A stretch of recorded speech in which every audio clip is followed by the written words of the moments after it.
Hi dear friends, welcome to the Middle East Teaching and Learning Conference, August 2020.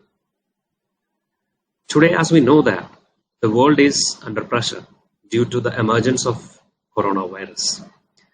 But when we consider about the education sector, especially in teaching and learning process, we have to think about we are under pressure. No, not at all. We are not under pressure. The teachers and the students all are enjoying the process of teaching and learning.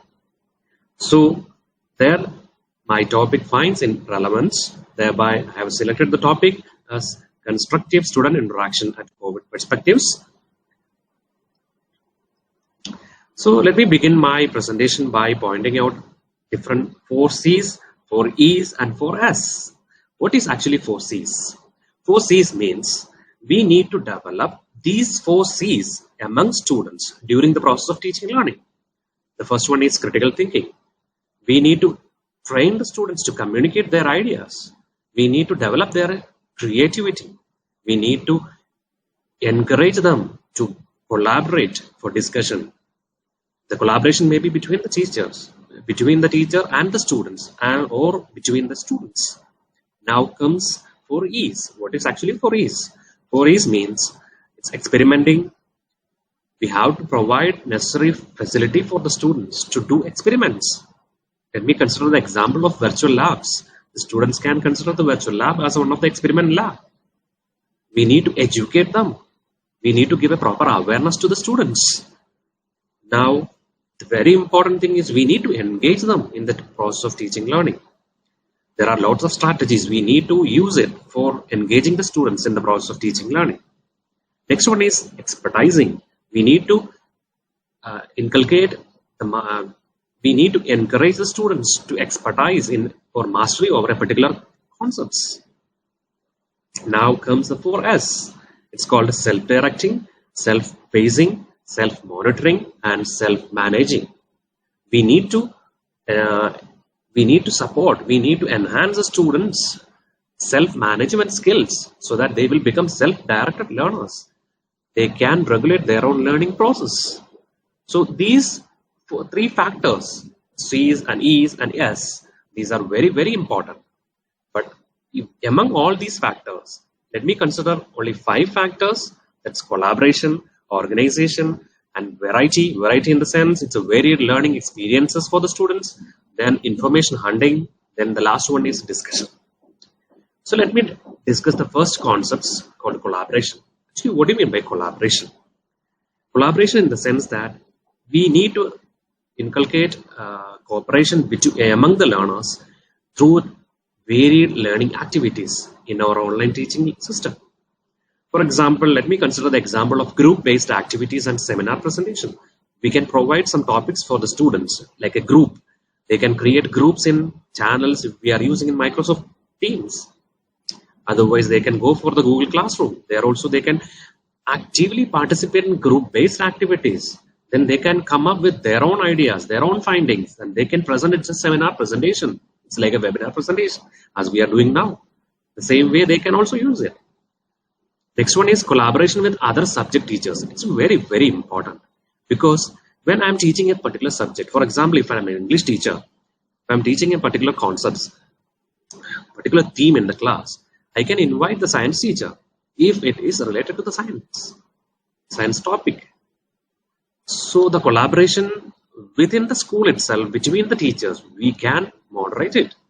Or else we can invite some subject experts, for example, some scientists, even a doctor, can come to the classroom through online to interact with the students. When the teacher is teaching the body parts of a human being, the doctor can come. The doctor can peep into the discussion, and the doctor can give proper guidance to the students. So it will enhance the student engagement in the classroom. So in that way also we can collaborate it. Now interaction in learning space or reading corner.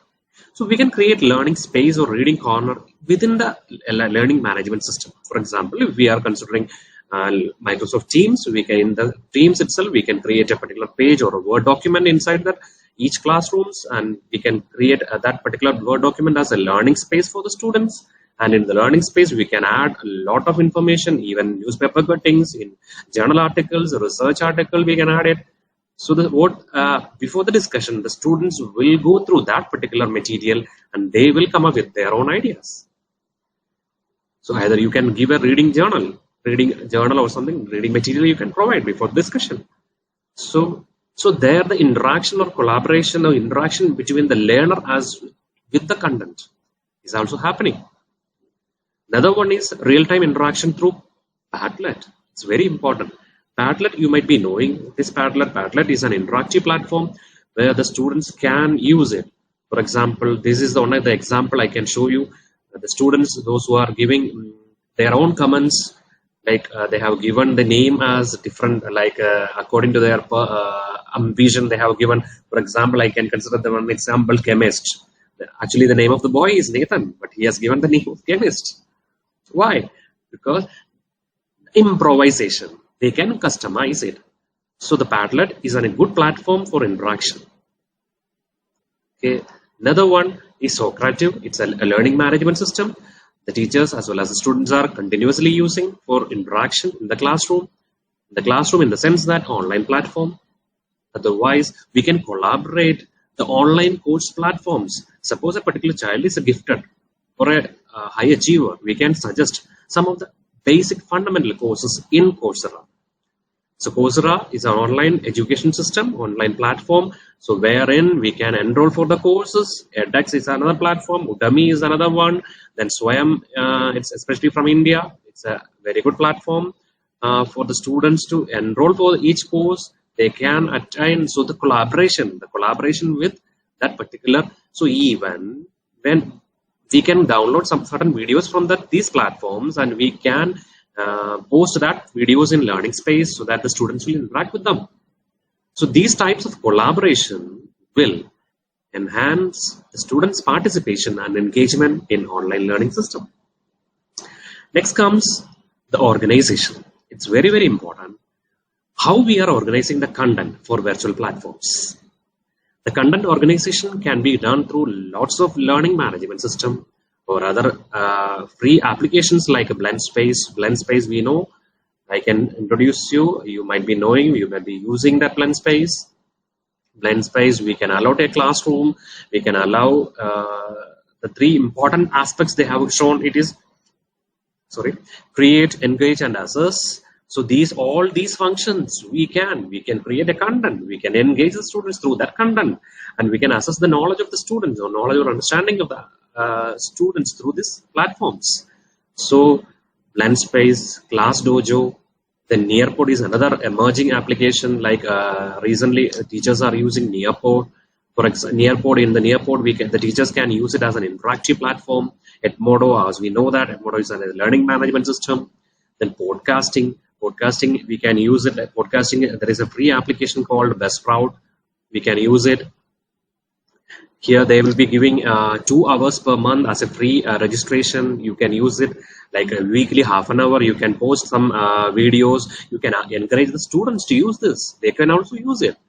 So podcasting, we can motivate the students to use it. So these types of platforms will help us to organize our content, learning content for online learning. Now comes the teaching learning strategies. There are wide variety of teaching learning strategies. We can use it. Some of the few examples I have given here, like 5E lesson model. For 5E lesson model and 7E lesson model, we can see. You can see here, for example, the process of 5E and 7E: engage, explore, explain, elaborate, evaluate. All the process, as I told you, like we can engage the students in the introduction part. In the presentation, teaching learning presentation part, we can help the students to explore the content. They can extend their knowledge. They can illustrate with examples. Then at the end, they can evaluate it through different online platforms. So 5E and 7E platforms, 7E models, we can utilize it. Then the other one is DRY strategy. What do you mean by DRY strategy? DRY strategy, D4, deepening thinking, role modeling, impact on learning, challenge, engagement. Here in DocDRY strategy, we are using learning hooks. learning hooks, it's like a VTR, visible thinking routine. It will help the students to focus towards the concepts, or we can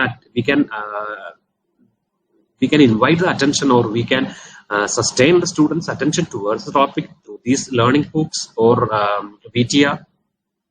Another one example is jigsaw strategy. We can use it in jigsaw strategy. It's very, very effective for all the subjects. We can use it. We can categorize it's a group-based activity here, wherein the students will be grouped into home groups and expert groups. And home groups, they will be discussing, expert group, they will be discussing, and then when they go back to home groups, they will teach the other members. So definitely the students will enjoy these types of strategies. So these strategies can be used for organizing our content in virtual platform. The next point is variety or varied learning experiences. It's very, very important. In order to capture the students' attention in classroom, we need to use a lot of strategies, or we need to use a lot of techniques, as we know. In normal classroom also, we are using different types of charts, different types of visual aids we are using, or activity aids we can use. But in normal classroom, it's possible. But when we consider about the online learning, we have plethora of tools and techniques available for giving varied learning experiences to the students. So the learning through virtual platform, interactive games. Let me tell you one interactive games. For example, I can point out here one interactive games.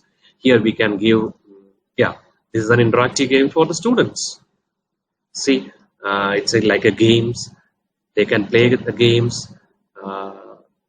So in this way also we can engage our students towards the classroom. Then virtual tools we can give. Then sharing of learning experience through Padlet. For example, we can give, if we are providing a particular VTR, or we are providing a video to the students to think about that, then what we can do is we can upload that video in Padlet. We can ask the students to think about it, and they can express their viewpoint, and they will reflect upon that videos. That will help the students to think about the topic of discussion. So it will help them. Then story making applications. There are n number of applications are there. If you are providing the document, it will make you storyboards. Okay. Then it will make animation pictures. So it will help you. Then there are different types of interactive presentations, like interactive PPT. Pear Duck is an example. Interactive presentation. So Pear Duck will help you. To do interactive presentation. While you are presenting the topic itself, the students can interact with the PowerPoint presentation. They can find out the results. They can enter the results. If they are doing some problems in science, they can enter the values. They can put the equations, everything, whatever they need. They can do it in Pear Duck.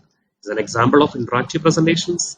Then another one is student engagement through 3D applications. 3D applications in the sense that, for example, I can show you one example like Tinkercad. So even our digital learners, or the present day students, they are more active and they are more experts in these types of applications, because they are well established with the mobile devices or technological devices. So they can use Tinkercad is a three-dimensional application the students can use in designing. If you are giving a particular idea, for example, if I'm teaching the concept of heat and temperature, I can ask the students to prepare a home where the temperature can be keep equilibrium in a condition. So the students will prepare according to then soundproofing system. They will think about the system. What are the things we need to keep to make the sound without any disturbances. Then comes the augmented reality. That's a trump card of this present scenario. Augmented reality can be used in our classroom so that the students will get the real life experience. Then online assessment tools such as Testimos, Quizzes, Mentimeter. Testimos, it's easy platform. It's very easy platform. We can create test items. We can create our assessment questions, like build a test. We can give the test name, choose a password, then create a test. We can we can use it as a mid plenary, or at the end of the lesson you can use like a plenary. Then uses ready-made question answer sessions are there, so we can customize it according to our needs and our topic of consideration. We can customize it, we can use it. Then comes the Mentimeter. Mentimeters are usually using for survey type, so that and all it's available. So varied learning experiences we can provide to the students. Then interactive assessment tool like Edpuzzle. In Edpuzzle we can provide we can use the videos, and video based assessment system we can adopt. So if you are even the teacher's voice can also provide to a particular video. The voiceover is happening, is also it's available. Then it will help the students to interact, because the students as well as the teachers in two different geographical locations, so they need to interact. So these types of interactive tools can be used to give varied learning experiences to the students. Now comes information hunting. It's very, very important. When we are giving a particular topic to the students and find out what is actually that, the students will be coming with a lot of ideas. They are so curious in using search engines, meta search engines. Then if we are providing, for example, for a 40 minutes lesson or 1 hour lesson, in between after 30 minutes, I can give a 2 minutes or 3 minutes break for the students to use Google Time. It's a Google Time. Now I am announcing it's a Google Time. The students will go, and I'll be giving some topics for them to search it out. They will go for Google Time. So it will make the students to be active in our classroom sessions. Then inquiry-based learning practices. So we can use inquiry-based learning practices for the students. Another one is information sharing. Here also comes the use of Padlet, information sharing. If we are giving a particular time for a Google Time, then after that we will be giving the guidelines to the students that after the Google Time they have to come and they have to interact in the Padlet. They will come and interact. They will share the ideas. They can post it. So thorough brainstorming sessions will happen in our online learning system. These are the 4 things, and the last one, not the least, the discussion part. So it's very, very important that discussion makes the learning process very, very engaging. So invited discussion with scientists and experts, as I told you in the collaboration part. So here also we can adopt such types of, we can arrange programs for the students, like to meet a particular scientist for a particular month, particular week, like that.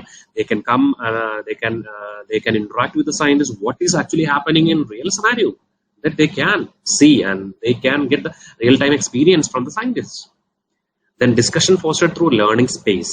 For example, MS Teams and Google Classroom, I told you, in learning space, what are the contents you are providing to the students? So you can foster discussion. You can make a small groups, ask the students to go through the learning space content and come with a lot of ideas, or come with summary. They will come up in all the subjects. We can use it. Brainstorming sessions, I told you. Then it's very, very important that asynchronous discussions of the assigned work. The students can discuss even they are not in online. Also, they can discuss and they can share when according to their convenience. Okay, then visible thinking routines. I told you VTR. VTR we can use it under in the introduction part of the lesson, like give one, get one, think, puzzle, explore, and that I see, I think, I wonder. These are the VTR we can use in our classroom to catch and sustain the attention of the students. Then, as I told you, jigsaw discussions, both synchronous and asynchronous discussion, the students will do. Suppose, for example, home group discussion. When in home group discussion or an expert group discussion in Jigsaw, it will help the students to develop their engagement in learning. So their interactive quality will increase. So these 5 things, as I told you, like this: collaboration, organization, varied learning experiences, information hunting, discussion.